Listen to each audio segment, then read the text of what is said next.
আপনারা যারা জব নিয়ে কানাডা যেতে চাচ্ছেন বা সপরিবারে কানাডাতে সেটেল হতে চাচ্ছেন তাদের জন্য আজকে একটা সুখবর দিব। সেটা হচ্ছে Canada recently fast track work permit দিচ্ছে নির্দিষ্ট কিছু অকুপেশনে।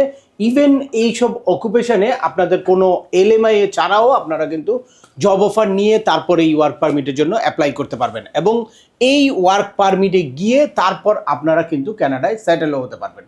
তো চলুন আমরা দেখি যে কোন কোন অকুপেশনে কিভাবে আপনারা আবেদন করে নিজে নিজে ঘরে বসেই এই জব অফার নিয়ে তারপর আপনারা কানাডাতে যেতে পারবেন বা সপরিবারে কানাডা সেটেল হতে পারবেন। তার আগে বলে নিচ্ছি, যারা আমাদের চ্যানেলে নতুন বা আমাদের চ্যানেলটি এখনও সাবস্ক্রাইব করেনি please hit the subscribe button, আর যারা অলরেডি সাবস্ক্রাইব করেছেন তাদেরকে অসংখ্য ধন্যবাদ।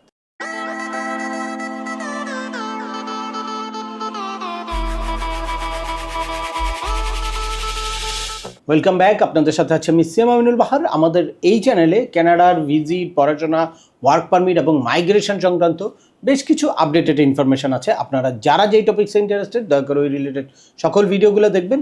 এরপর ছোটোখাটো প্রশ্ন থাকলে ভিডিওর নিচে কমেন্টস করবেন। আর তারপরেও একান্ত কোনো ব্যক্তিগত পরামর্শ বা আমাদের কোনো সার্ভিস নিতে চাইলে ডিসক্রিপশনে থাকা হোয়াটসঅ্যাপ নম্বরে অ্যাপয়েন্টমেন্ট বুক করে সরাসরি যোগাযোগ করতে পারেন। অ্যাট দ্য সেম টাইম আমাদেরকে ইমেল করতে পারেন এবং আমাদের ইউটিউব, ফেসবুক বা ওয়েবসাইটগুলো ফলো করে সবসময় আমাদের সাথে যুক্ত থাকতে পারেন। এনিওয়ে, চলে আসে আজকের মূল আলোচনায়।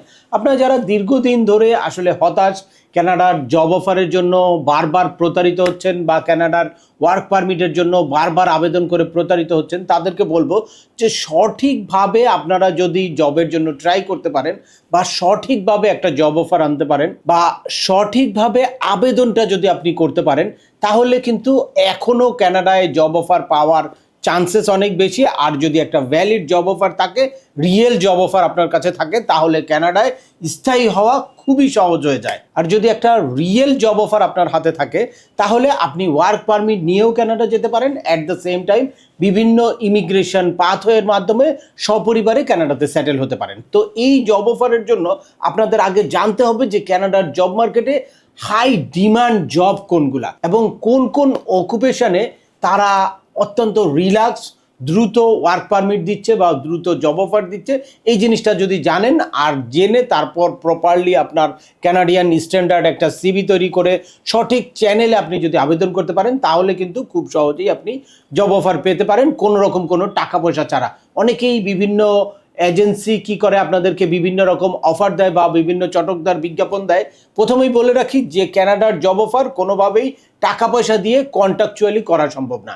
যদি আপনি সঠিক প্রসেসে আবেদন করে এই জব অফারটা ম্যানেজ করতে পারেন, তাহলে খুব অল্প টাকার মধ্যেই আপনি কিন্তু এই কানাডাতে যেতে পারবেন। তবে অন্যান্য কান্ট্রির মতো লাইক আমাদের মিডল ইস্ট বা মালয়েশিয়া, সিঙ্গাপুর এইসব দেশে যেরকম চুক্তিভিত্তিক একটা অ্যামাউন্ট দেওয়ার মাধ্যমে জব অফার আনা যায়, এই জিনিসটা কানাডাতে কিছুতেই পসিবল না। আপনার অবশ্যই জানতে হবে সঠিক ওয়েটা কিভাবে আপনি আবেদন করবেন বা কোনো এক্সপার্টের মাধ্যমে আপনি এই আবেদনের সহায়তাটা নিতে পারেন। এনিওয়েজ, যেই নিউজটাকে কেন্দ্র করে আজকের এই ভিডিওটি আমি মেক করছি সেটা হচ্ছে দ্য ইকোনমিক্স টাইমস, অত্যন্ত প্রভাবশালী একটা নিউজ মিডিয়া, আপনারা জানেন ইন্ডিয়ান।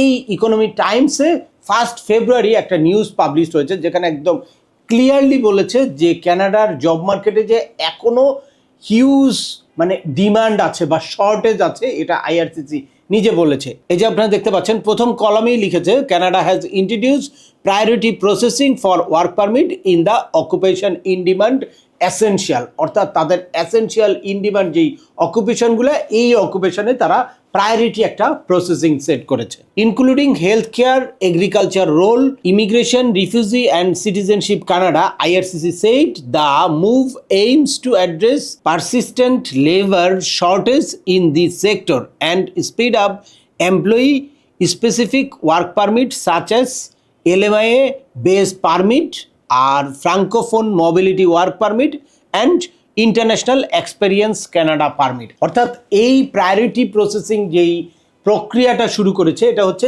3টা প্রোগ্রামের জন্য। একটা হচ্ছে এলএমআই বেস যেই ওয়ার্কারটাগুলো নিয়োগ করবে তাদের ক্ষেত্রে, সেকেন্ড আছে ফ্রাঙ্কোফোন মোবিলিটি ওয়ার্কার প্রোগ্রাম, আর থার্ড হচ্ছে ইন্টারন্যাশনাল এক্সপেরিয়েন্স ক্লাসের আন্ডারে যারা পড়ে তাদের সবার। অর্থাৎ ওয়ার্ক পারমিটে যদি আপনার ভ্যালিড একটা জব অফার থাকে, এই জব অফারটা কিন্তু এলএমআই বেসড হয়ে থাকে। তো এই এলএমআই নিয়ে যারা কানাডাতে যেতে চান তাদের এটা কিন্তু স্পিড আপ করা। ফ্র্যাঙ্কোফোন মোবিলিটির মধ্যে আপনাকে কিন্তু এলএমআই ছাড়াও আপনি এই প্রোগ্রামে আবেদন করতে পারেন। এখানে কোনো এলএমআই দরকার নেই, জাস্ট একটা নির্দিষ্ট ফি দিয়ে এমপ্লয়াররা খুব দ্রুত ফরেন ওয়ার্কার রিক্রুট করতে পারবে। বাট এখানে আপনাকে অবশ্যই ফ্রেঞ্চ ল্যাঙ্গুয়েজ জানা থাকতে হবে। তাহলে আমরা সেটা যদি বাদ দিই তাহলে শুধুমাত্র থাকে এলএমআই বেসড। আমরা যদি ওই ফ্র্যাঙ্কো ফ্রেঞ্চ মোবিলিটি ওয়ার্কার ওইটাও বাদ দিই তাহলে এলএমআই বেসটা কিন্তু থেকেই যাচ্ছে, যেখানে সবাই আবেদন করতে পারবে। তো এখানে আবেদন করার জন্য ইন জেনারেল কিছু কোয়ারি আছে, আইআরসিসিতে এই গাইডলাইন আছে। ইন জেনারেল এই রিকোয়ারমেন্টগুলো যদি আপনারা ফুলফিল করতে পারেন তাহলে আপনারা আবেদন করতে পারবেন। প্রথমে হচ্ছে জেনারেল রিকোয়ারমেন্ট আপনাকে ফুলফিল করতে হবে, আর সেকেন্ড হচ্ছে এই যে ইন ডিমান্ড জব বা যেই সব অকুপেশনের শর্টেজ আছে ওইখানে আপনাকে আবেদন করতে হবে। প্রথমে আমরা দেখে আসি যে জেনারেল রিকোয়ারমেন্ট কোনগুলা। এই যে দেখতে পাচ্ছেন সরাসরি আইআরসিসির ওয়েবসাইটে চলে আসলাম। এটা একেবারে কানাডিয়ান গভর্নমেন্টের ওয়েবসাইট, এটা কোনো নিউজ মিডিয়া না, সরাসরি কানাডিয়ান গভর্নমেন্টের website.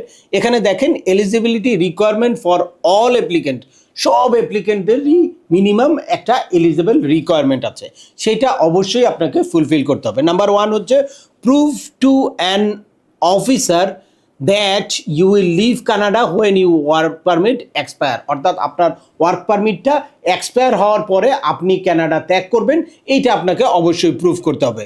Second, show that you have enough money to take care of yourself and your family member during your stay in Canada and to return home, অর্থাৎ যেই সময় আপনি কানাডাতে বসবাস করবেন সেই সময় আপনার কাছে সাফিসিয়েন্ট মানি আছে আপনার নিজেকে বা আপনার ফ্যামিলিকে বেয়ার করার মতো। দ্যাটস মিন কানাডায় আপনি ওয়ার্ক পারমিট নিয়ে যেতে চাইলেও আপনাকে একটা ব্যাংকে সাফিসিয়েন্ট একটা ব্যালেন্স অবশ্যই দেখাতে হবে। এরপরে দেখেন number 3, obey the law and have no record of criminal activities, মানে আপনাকে কানাডার ল মানতে হবে এবং আপনার কোনো ক্রিমিনাল রেকর্ড থাকতে পারবে না। এরপর আছে not be a danger to কানাডার সিকিউরিটি, অর্থাৎ কানাডার জন্য আপনি কোনো বিপজ্জনক বা কানাডার নিরাপত্তা বিঘ্নিত হয় এরকম কোনো কিছু হতে পারবেন না।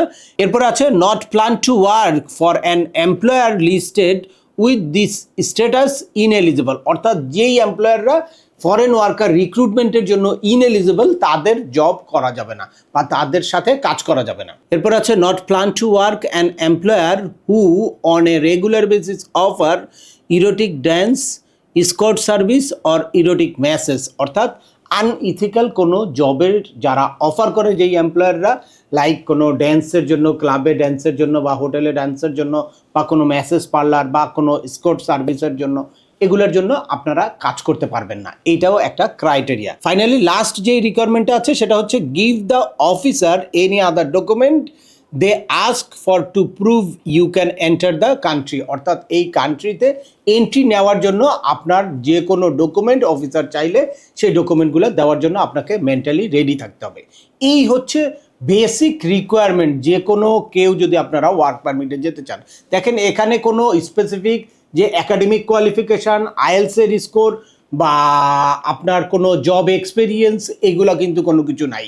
এইগুলো ডিপেন্ড করবে হচ্ছে আপনার জব অফারের উপর, অর্থাৎ যেই এমপ্লয়ার আপনাকে রিক্রুট করবে সেই এমপ্লয়ারের কাছে আপনাকে প্রুভ করতে হবে আপনি কি তার ওই জবটা বা তার ওই পারপাসটা আপনি সার্ভ করতে পারবেন কিনা। তো চলুন এখন ফাইনালি দেখি যে কোন কোন অকুপেশনে আপনারা এই ফাস্ট ট্র্যাক বা প্রায়োরিটি বেস ওয়ার্ক পারমিটটা নিতে পারবেন। দ্য ইকোনমিক টাইমসের ওই রিপোর্টের শেষ অংশে দেখেন এখানে দেওয়া আছে occupation eligible for priority processing, অর্থাৎ কোন কোন অকুপেশনগুলো এই প্রায়োরিটি প্রসেসিং এর জন্য।